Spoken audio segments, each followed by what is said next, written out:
უცხო გარემოში მოხვედრილი ადამიანისათვის ორიენტაცია ძალიან ძნელია. ამისით ჩვენ ბევრი მაგალითი გვაქვს, მაგრამ როდესაც ბავშვი ადრევე დაბადებიდან აი ამ უცხო გარემოს შეეჩვევა, მერე პირიქით უკვე საკუთარ ენაში ორიენტაცია უჭირს. ამისი ბევრი მაგალითი გვინახავს. ემიგრაციაში დაბადებული ბევრი ბავშვი საერთოდ ვერ ლაპარაკობს თავის ენაზე.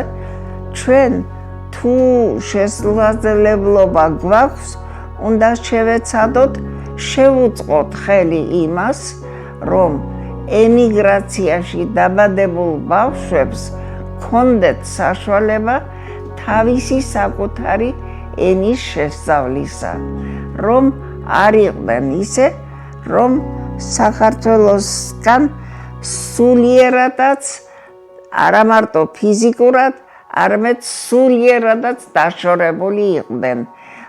ეს მნიშვნელოვანი პროცესია, ერთხელ კიდევ ვამბობ.